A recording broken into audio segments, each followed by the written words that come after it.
Arkadaşlar, Vitili Patili Örgüler YouTube kanalıma hoş geldiniz. Bir önceki videomuzda sevimli kuzumuzun, şöyle göstereyim ben size. Bu kuzumuzun ön ve arka bacaklarını yapmıştık. Bu videomuzda ise kuzucuğumuzun gövdesini yapacağız hep birlikte. Şimdiden kolay gelsin diyorum. Fakat videoma başlamadan önce sizden ufak bir ricam var. Bana destek olup kanalıma abone olursanız çok mutlu olurum. Şimdiden teşekkür ediyorum. Allah hepinizden razı olsun diyorum. Şimdi çalışmamıza başlayalım. 14 zincirle kuzumuzun gövdesine başlıyoruz.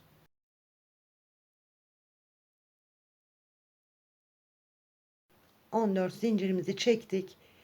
Birinci zincire değil, ikinci zincire 4 tane sık iğne yapıyoruz. Aynı zincirin içerisine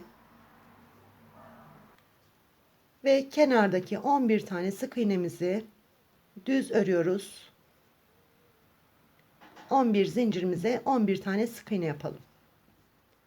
11 sık iğnemizi yaptık. En sondaki zincirimize yine 4 tane sık iğne yapıyoruz.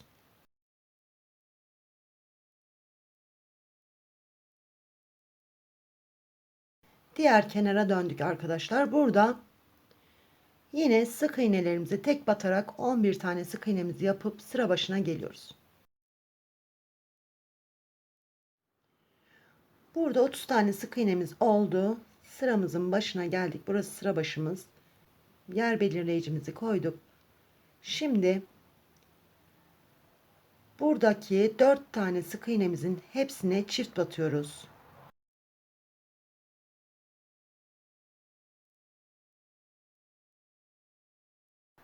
Kenardaki 11 sık iğnemizi yine düz örüyoruz. Diğer köşemize geldik. Burada da 4 tane sık iğne yapmıştık zincirimize. Bu 4 sık iğnemize de yine çift batıyoruz.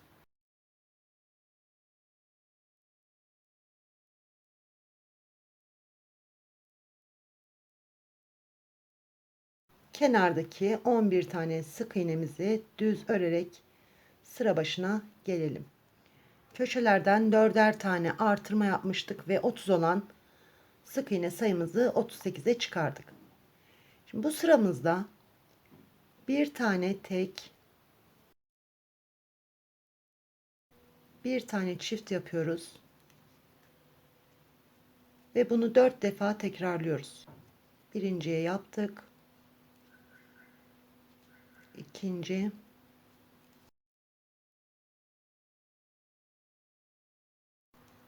üç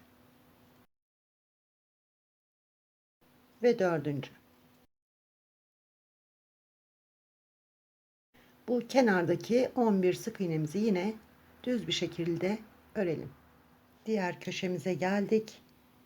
Burada da yine 4 defa bir tek, bir çift yapıyoruz.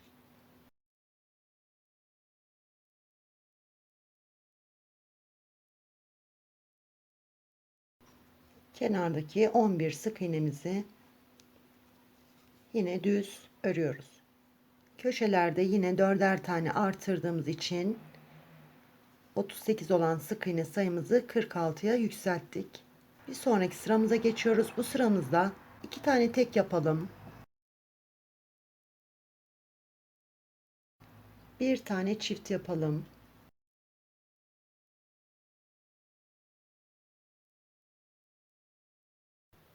On beş tane tek yapalım.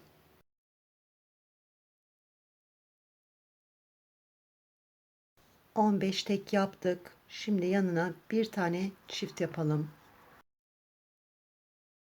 7 tane tek yapalım.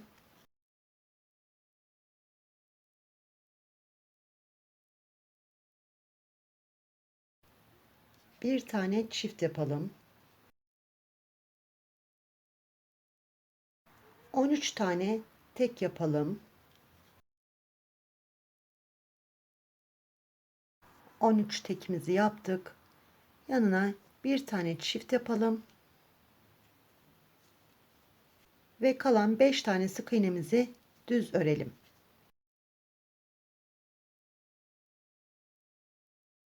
Bu sıramızda 4 tane artırma yaptık ve 46 olan sık iğne sayımızı 50'ye çıkardık. Şimdi bir sonraki sıramıza geçiyoruz. Bu sıramızda 5 tane tek yapalım.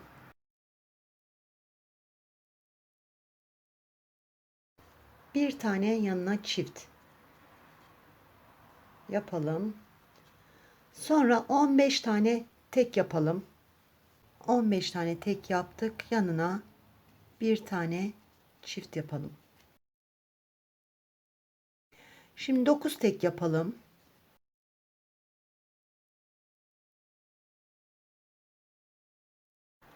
Yanına bir tane çift yapalım. 13 tane tek yapalım. 13 tek yaptık. Yanına bir tane çift yapalım. Ve kalan 4 tane sık iğnemizi düz örelim. Bu sıramızda da yine 4 tane artırma yapmış olduk. 50 olan sık iğne sayımızı 54'e çıkardık. Bir sonraki sıraya geçiyoruz. Bu sıramızda 2 tane tek yapıyoruz. Bir tane çift yapıyoruz. 17 tane tek yapıyoruz. 17 tek yaptık. Bir tane çift yapıyoruz. 8 tane tek yapıyoruz.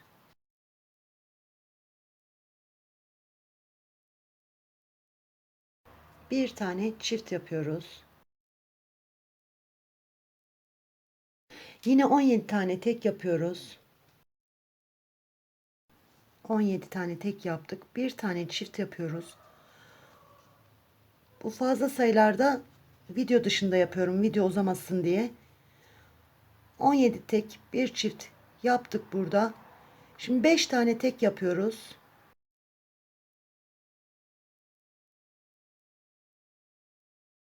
Ve son sık iğnemize çift yapıyoruz. Bu sıramızda 5 tane artırma yaptık arkadaşlar. Ve 54 olan sık iğne sayımızı 59'a çıkardık. Evet arkadaşlar, burası kuzumuzun karın bölgesi. Ben bacakları takacağımız yerleri ayarladım. Size de anlatacağım. Şimdi bu karın bölgemizi böyle ikiye böldüğümüz zaman eşit olsun diye ikiye bölüyoruz. Ön bacakları beşer sık iğne ile birleştireceğiz. Arka bacakları ise 8'er sık iğne ile birleştireceğiz. İki bacak arasında da 4'er tane sık iğnemiz kalacak. Kenarlarda da 11. Ona göre ben ayırdım. 5 burada kalıyor. 4 tane ortada. Buradan 5 sık iğne ile sol bacağı. Arada 11 sık iğne. 8 sık iğne ile arka bacağı. Arada 4 sık iğne. Yine 8 sık iğne ile diğer arka bacağı. Arada 11 sık iğne olacak şekilde ayarladık. Bu şekilde ayarlarsak kafamız karışmaz. Daha kolay birleştiririz. Öncelikle bu sol ön bacağı yapacağız. O yüzden sıra başından oraya kadar örelim. İşaretlediğimiz yere kadar. Burası ön bacağımızın yeriydi. 1, 2, 3, 4, 5. Sağ ön bacağımızın. Şimdi 1, 2, 3 ve 4. Burası iki bacak arasında kalacak yerimizde. Şimdi buradan ön sol bacağımızdan başlayalım birleştirmeye. Düz kısımları birbirine bakacak şekilde bitiş yerimizi bulalım. Burası. Bitiş yerinden 5 sık iğne geriye sayalım. 1, 2, 3, 4 ve 5. 5 sık iğne geriden bir bacaktan bir gövdeden alarak ilk bacağımızı birleştirelim. Zaten sık iğne yerlerimiz belliydi. Buradaki tek sık iğnemizin bir sağından bir solundan şöyle 2 oldu. 3,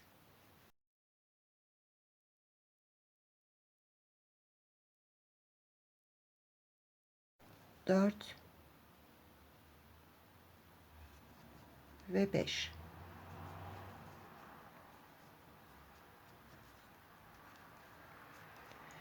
Diğer işaretlediğimiz yere kadar düz örelim.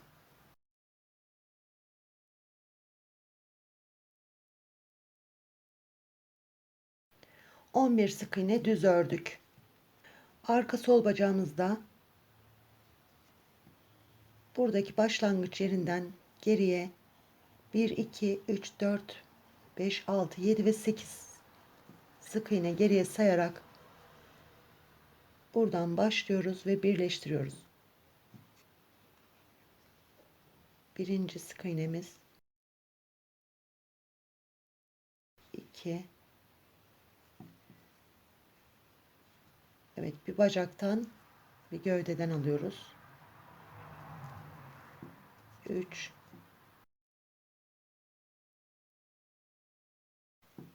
4, 5,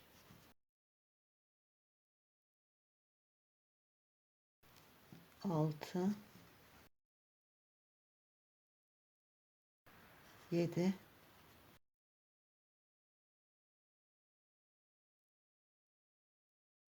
'yine burada iki bacak arasındaki 4 tane sık iğnemizi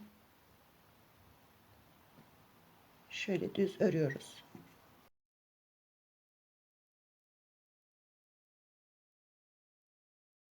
Diğer arka bacağımızı birleştireceğiz. Sağdaki bu bacaklarımızı bunda 5 sık iğne geriden başlamıştık. Bitiş noktasına kadar örerek gelmiştik. Arka bacakta da 8 sık iğne geriden başlayıp bitiş noktasına kadar örerek geldik. Birleştirerek. Şimdi bu kısımda da bu taraftaki bacaklarımızda da sol bacaklarımızda da tam tersi. Burası bitiş yerimiz. Buradan başlayarak 8 sık iğne ileri gideceğiz. Bir bacaktan bir karından alarak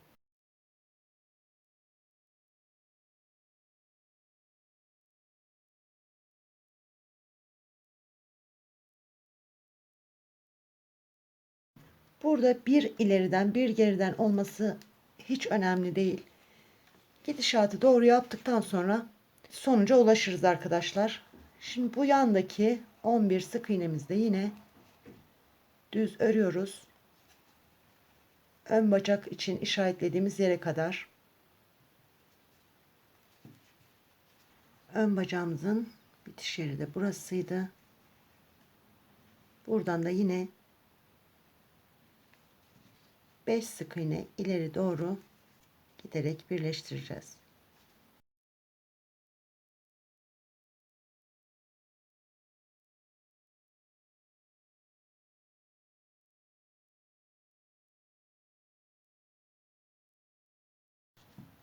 Bu şekilde bacaklarımızı birleştirmiş olduk. Bir sıra düz örüyoruz. Bu sıramızda 108 tane sık iğnemiz olacak. Dediğim gibi 106 ya da 110 olması hiçbir şey değiştirmez. Fazlaysa eksilterek, eksikse biraz artırarak 108 sayıya ulaşalım. Bu birleşme yerlerinde de arkadaşlar şöyle yapalım ve iki sık iğneyi birlikte alalım. Şurada delik kalmasın. Şöyle tekrar gösteriyorum. Buradaki sık iğneye batalım. Çekmeden hemen bacaktaki sık iğneye de batıp ikisini birden çekelim. Böyle devam edelim. Sıra sonuna kadar 108 tane sık iğnemiz olacak.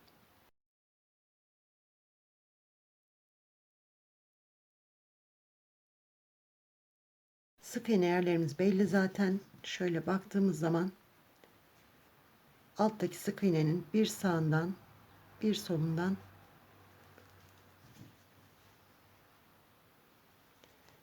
sık iğne yapacağız.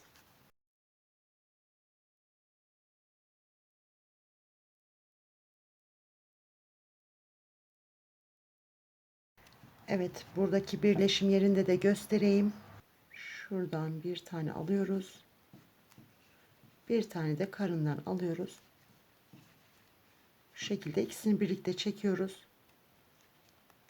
Bu kısım daha sıkı dursun diye. Bu şekilde etrafını dolanalım arkadaşlar. 108 sık iğne olarak bir sıra düz örelim. 108 sık iğne olarak bir sıra düz ördük. Ön bacağımızın 1 2 3 sık iğne yanı, yani burası artık bizim sıra başımız. 2 tane zincir çekiyoruz ve yapmış olduğumuz 108 tane sık iğnemize 54 tane pıtırcık yapıyoruz. Bacaklarda göstermiştik nasıl yapıldığını. Tığımıza doluyoruz ve ikili trabzan yapıyoruz. Yalnız son ilmeğini çekmiyoruz. 1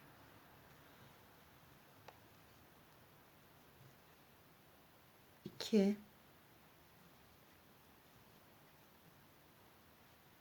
3 4 tane ilmeğimiz kalıyor. Bunu tek seferde çekip bir zincir çekiyoruz ve hemen yanındaki sık iğneye batarak sık iğne yapıyoruz. En başta 2 tane zincir çekmiştik başlangıçta. Şimdi artık zincir çekmiyoruz. İpimizi tığımıza dolayarak diğer pıtırcıklarımızı bu şekilde yapmaya devam ediyoruz. 1 2 ve 3. Hepsini birden çekip bir zincir çekiyoruz. Yandaki sık iğnemize batarak sık iğne yapıyoruz. Bu şekilde 108 tane sık iğnemizin üzerine 54 tane pıtırcığımızı yapıp gelelim arkadaşlar. Evet arkadaşlar, 108 tane sık iğnemizin üzerine 54 tane pıtırcığımızı yaptık. Her pıtırcık sırasında sayalım. Kaydırma yapmadığımızdan emin olup öyle devam edelim. Bu sıramızda tam 54 tane pıtırcığımız var. Bu şekilde 6 sıra devam edelim. Yani 108 sık iğne üzerine 54 pıtırcık olacak şekilde tam 6 sıra devam edelim. Sıramızın sonunda pıtırcığımızın üzerine ilmek kaydırarak bir zincir çekiyoruz ve yine buradan başlayarak şöyle, sık iğnelerin yerleri belli zaten.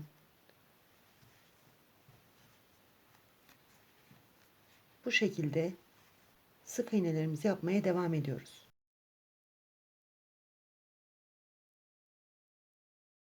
Dediğim gibi 108 tane sık iğne yapıp üzerine 54 tane pıtırcık yapıyoruz. 6 sıra boyunca yapalım, gelip devam edelim arkadaşlar. 6 sıra boyunca 54 pıtırcığımızı yaptık.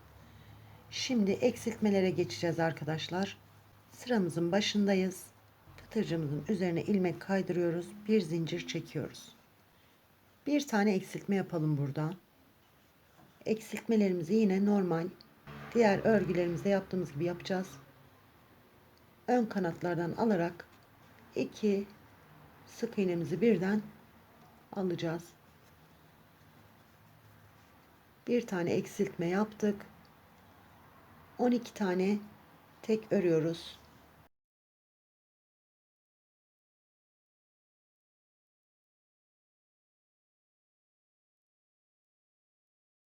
Sıra başımızda bir tane eksiltmemizi yaptık. 12 tane tek ördük. Şimdi bir eksiltme daha yapıyoruz. Ve 12 tane tek örüyoruz. Bunu 4 defa Tekrarlayalım. Eksiltmemizi 2 tane sık iğnemizin ön kanatlarından alarak yapıyoruz.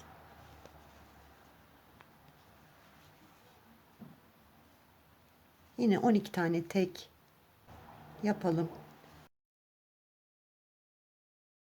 1 eksilt 12 tek 4 defa aynı şekilde devam edelim. Dördüncü bir eksilt 12 tek örüde yaptık. Şimdi burada bir tane eksiltip 11 tane tek örüyoruz. Bunu da 4 defa yapıyoruz. Bir eksiltip 11 tane tek örüyoruz. Sıra başına geldik. Burada 100 tane sık iğnemiz var. 100 sık iğnemizin üzerine 50 tane pıtırcık yapacağız. 2 zincir çekerek pıtırcıklarımızı yapmaya başlayalım.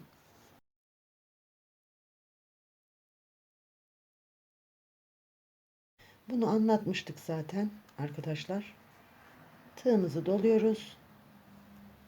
Hemen yandaki sık iğnemize 1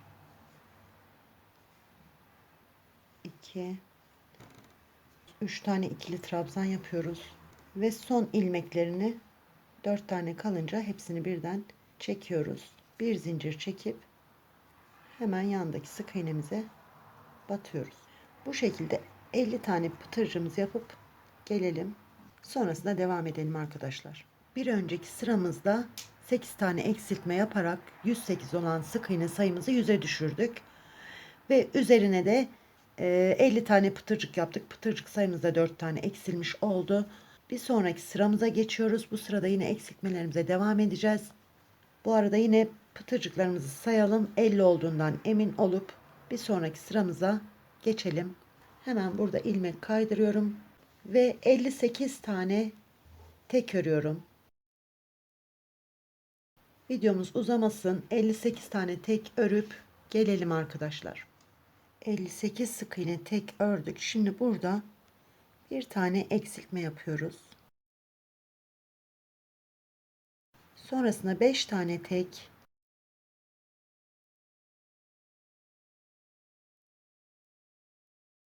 bir tane eksilt yapıyoruz. Ve bunu 5 defa tekrarlıyoruz. İlkini yapmış olduk. 4 kez daha 5 tek bir eksilt yapıyoruz. 5 defa 5 tek bir eksilt yaptık. Son kalan 5 sık iğnemizi düz örüyoruz.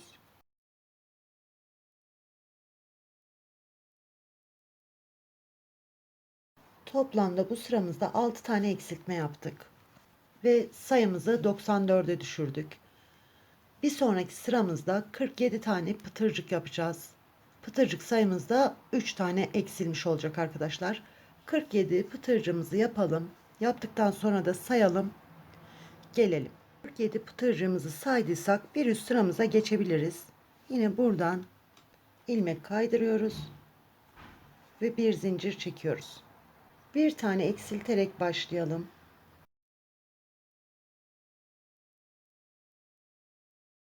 8 tane tek yapıyoruz.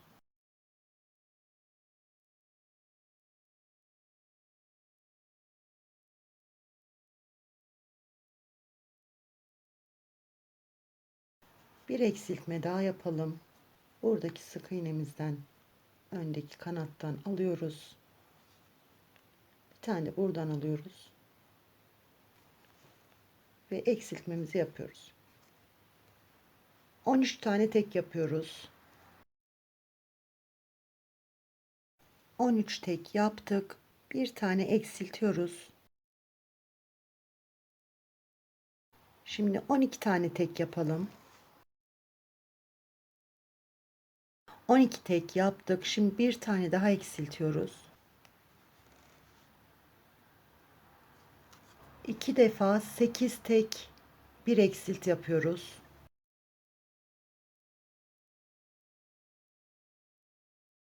2 defa 8 tek bir eksilt yaptık. Şimdi 4 defa da 4 tek bir eksilt yapıyoruz.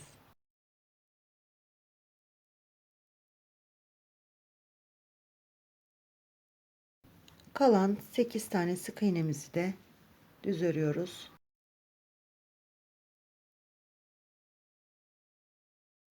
Burada toplamda 10 tane eksiltme yaptık ve 94 olan sık iğne sayımızı 84'e düşürdük. 84 sık iğnemizin üzerine buradan ilmek kaydırıp 2 zincir çekerek 42 tane pıtırcık yapıyoruz. Yaptığımız pıtırcıkları yine sayalım arkadaşlar. 42 pıtırcık olduğundan eminsek bir üst sıraya geçelim ilmek kaydırarak. Bir zincir çekelim. 6 tane tek yapalım.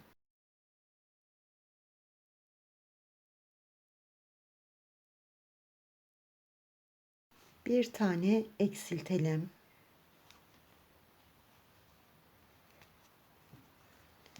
7 tane tek yapalım. 4 defa 7 tane tek, bir tane eksilt yapalım. Şimdi 9 tek, bir eksilt yapıyoruz.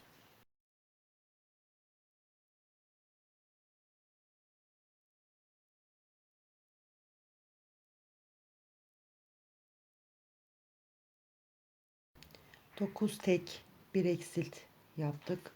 Şimdi 3 tane tek, bir tane eksilt yapıyoruz. Bunu 5 defa yapıyoruz.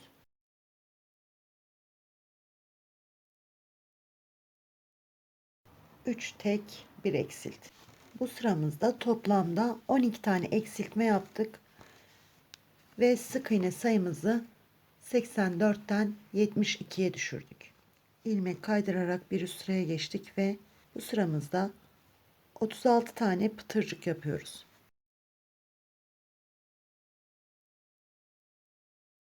Sıra sonuna kadar pıtırcıklarımızı yapalım. Sayalım 36 tane olduğundan emin olalım ve gelelim arkadaşlar. 36 pıtırcığımızı yaptık. İlmek kaydırıp bir zincir çekiyoruz ve eksiltmelerimize yine devam ediyoruz. Bu sıramızda 44 tane tek yapalım. 44 sık iğnemizi yaptık. Burada bir tane eksiltme yapıyoruz. Şimdi 3 tek, bir eksilt yapacağız. Bunu 5 defa tekrarlayacağız.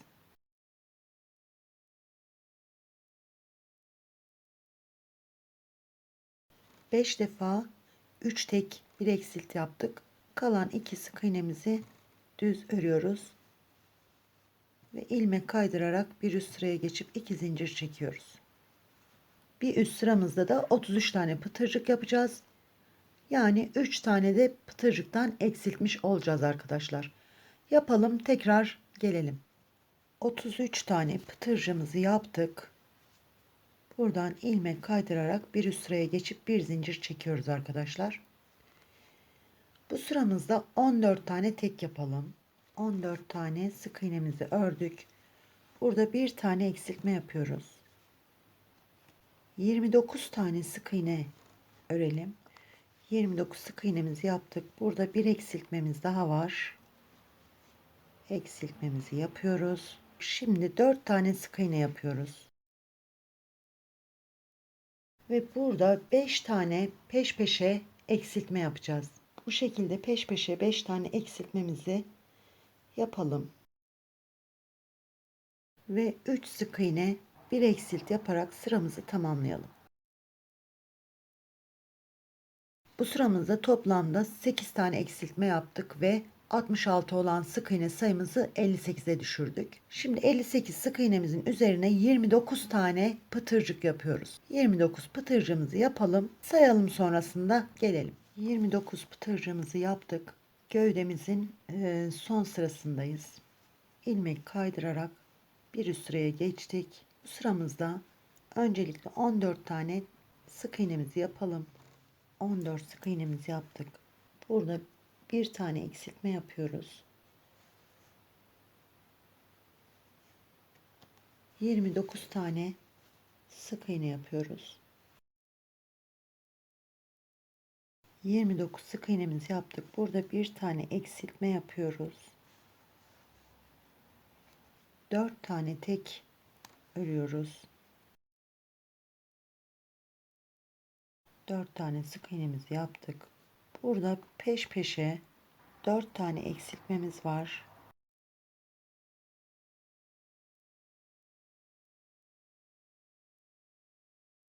4 tane peş peşe eksiltmemizi yaptık. Geriye kalan 3 tane sık iğnemizi düz örüyoruz. Ve ilmek kaydırarak gövdemizi bitiriyoruz. Gövdemizi bitirdik arkadaşlar. Şimdi içini dolduralım elyafla. Sıkı dolduralım. Özellikle bu bacak kısımlarını sıkı bir şekilde dolduralım. Diğer kuzumuzda olduğu gibi. Sonrasında gövdemizi dikeceğiz arkadaşlar. Sıkı bir şekilde doldurduk. Kadraja sığmıyor. O yüzden tam gösteremiyorum. Kuzumuzun arka tarafından dikmeye başlayacağız. Yalnız bu kısmı şöyle tel halinde alalım.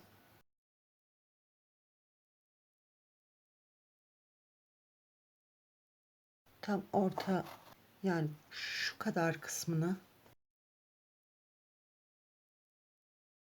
burayı çekelim. Bunu yuvarlak durması için yapacağız. Şöyle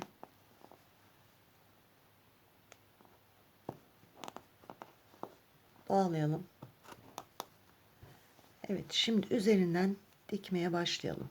Şuradan başlayarak sıkı bir şekilde dikelim. Karşılıklı sık iğnelerimizden alarak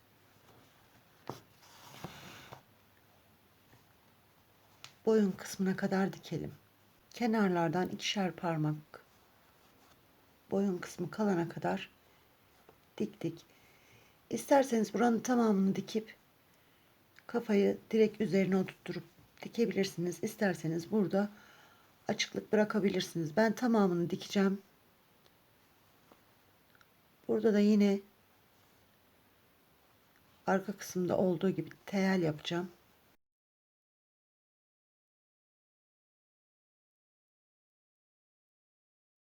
Ve çektirerek burayı yuvarlak hale getireceğiz bu şekilde. Yine üzerinden şöyle dikelim.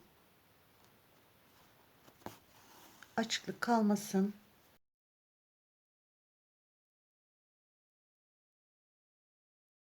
Gövdemizin dikişini bitirdik ve gövdemizi tamamlamış olduk. Bir videomuzun daha sonuna geldik arkadaşlar. Videolarımı beğendiyseniz kanalıma abone olarak, videolarımı izleyip, yorum yaparak bana destek olursanız çok sevinirim. Hepinize çok teşekkür ediyorum. Allah'a emanet olun arkadaşlar. Sevgi ve örgü dolu günler dilerim. Hoşça kalın.